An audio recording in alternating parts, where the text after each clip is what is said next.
Bonjour, alors aujourd'hui je vous fais une vidéo sur les emprunts. Les emprunts, il faut un emprunt à la banque ou un établissement de crédit, il va falloir rendre de l'argent, il va falloir en rendre un peu plus. Pourquoi? Parce que l'organisme prêteur va prendre sa part qu'on appelle des intérêts. Donc pour rembourser un crédit, en général ça se présente sous forme de tableau. Donc là vous avez le tableau, on va regarder un peu comment il se passe ce tableau. J'ai forcément les années. J'ai le capital début. Le capital début, c'est la somme que je dois encore à la banque en début d'année. Mes intérêts, c'est ce que je paye à la banque ou à la personne qui nous prête l'argent. L'intérêt, comment il se calcule? C'est mon capital début fois le taux. Nous, dans notre exemple, on est à 8%. Ce qu'on appelle amortissement, l'amortissement, c'est le remboursement du capital. C'est-à-dire que c'est le remboursement de l'emprunt qu'on nous a fait.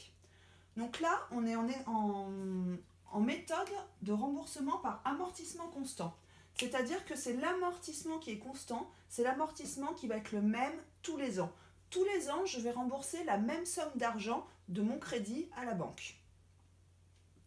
Ensuite, on a l'annuité. L'annuité, c'est ce que vraiment je paye. L'annuité, c'est ce que je rembourse de mon capital, plus les intérêts que je vais payer. Mais la somme des deux, ça va me donner mon annuité. Mes intérêts plus mes amortissements me donnent mon annuité. Et puis, il me reste une dernière colonne, le capital fin. Le capital fin, c'est ce qu'on doit encore à la banque à la fin de l'année. Donc là, on va faire l'exemple du cours. Donc j'achetais une machine, une immobilisation pour 120 000 €. Sauf que la banque, généralement, elle peut vous demander un autofinancement. Dans notre cas, la banque nous demande un autofinancement de 25%. Donc logiquement, je vais faire un crédit de 75%. Mon IMO, elle était de 120 000 €, que je multiplie par mes 75%, j'arrive à 90 000 €. C'est-à-dire que mon emprunt, je vais emprunter 90 000 € à la banque. Donc, première année, le capital début, c'est 90 000 €. Je vais emprunter en tout 90 000 €. L'amortissement. Là, on est par méthode amortissement constant, donc c'est le même amortissement tous les ans. La formule, c'est mon emprunt divisé par ma durée. Mon emprunt, on a dit 90 000 €, divisé par, là, on a un tableau sur 4 ans. On va en faire un emprunt sur 4 ans, ce qui me donne 22 500 €. Mes 4 années, je vais rembourser 22 500 €. Mon amortissement, première année, 22 500. Deuxième année, 22 500. Troisième année, 22 500. Dernière année, 22 500. On est en méthode de remboursement par amortissement constant. Tous les ans, je rembourse la même somme du capital remboursé. D'accord? Donc là, on a tous les éléments pour remplir notre tableau. On commence, les intérêts. Les intérêts, on a dit, c'est le capital de début fois le taux. Mon capital de début, je suis à 90 000 € fois 8%. J'arrive à 7 200 d'intérêt. Cette première année, je vais payer 7 200 € d'intérêt. Combien je vais payer? En tout, je paye 7 200 € d'intérêt, je paye 22 500 de remboursement de capital. On ajoute les deux, 7 200 plus 22 500, je vais payer 29 700 € la première année. Combien est-ce qu'il me reste à rembourser en fin d'année 1? Je devais 90 000 €.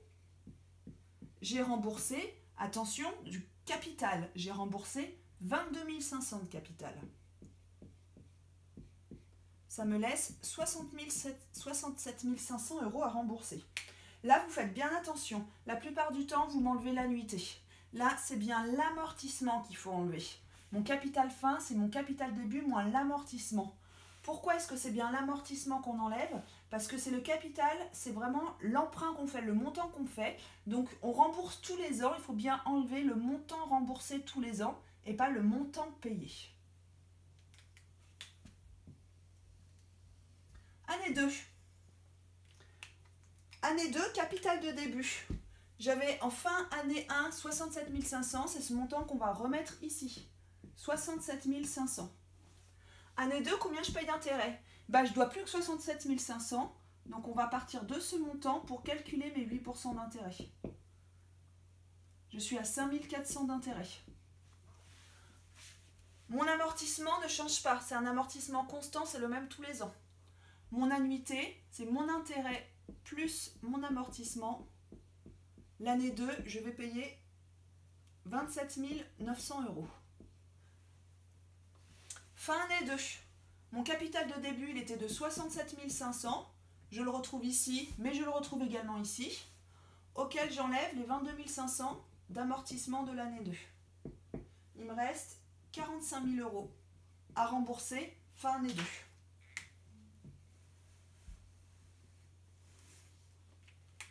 Année 3. Année 3, toujours pareil. 45 000, on le renote ici. Année 3, je dois 45 000 à ma banque. Je dois 45 000 à ma banque, donc je paye des intérêts sur ces 45 000. 45 000 fois 8%, j'arrive à 3 600 € d'intérêt.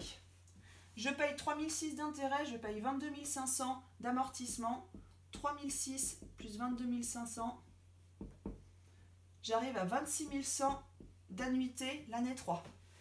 Combien je dois à ma banque en fin d'année? Je lui dois 45 000 en début d'année, que je retrouve ici, que je retrouve ici. Je lui rembourse 22 500. Il me reste à lui rembourser 22 500. On se rapproche de la fin. L'année 4, combien je dois à ma banque? 22 500. Combien je dois d'intérêt? 22 500 fois 8%. On est à 1008. Je dois 1800 € d'intérêt, je dois 22 500 de remboursement de capital. La dernière année, je vais payer 24 300. Combien je dois à ma banque? Je lui devais 22 500, je le rembourse 22 500. Je tombe à 0. Une fois qu'on a fini le tableau, on fait les totaux. Je fais le total de ma colonne intérêt, j'arrive à 18 000 €. Je fais le total de ma colonne amortissement, j'arrive à 90 000 €. Je fais le total de ma colonne annuité, j'arrive à 108 000 €. Ça veut dire quoi? 18 000 €, c'est le coût de mon emprunt. Combien il me coûte en tout? J'ai fait un emprunt de 90 000 € à la banque. Ça m'a coûté 18 000 € d'intérêt. Le total de ma colonne amortissement, il doit toujours être égal au capital de début. Si ce n'est pas le cas, c'est qu'il y a une erreur dans votre tableau. Mon annuité, c'est en tout ce que j'ai payé. C'est-à-dire que c'est la somme des 18 000 plus les 90 000. Pareil, si ça, c'est pas égal, c'est qu'il y a une erreur dans votre tableau. Ce tableau doit toujours se retrouver à 0. Pourquoi? Je dois des sous à la banque, à la fin, je dois plus de sous. Donc, je dois être à 0. Il peut y avoir des petits centimes d'écart quand vous aurez des chiffres à virgule. Et dans ce cas-là, on arrive toujours à retrouver son erreur. C'est-à-dire que si j'ai 1 centime de plus ici, j'aurai 1 centime de moins ici. Ce qui fait que la somme de ces deux-là, ce sera bien égal au capital de début. Mais ça, c'est valable pour que quelques petits centimes. Qu'est-ce qu'on peut dire?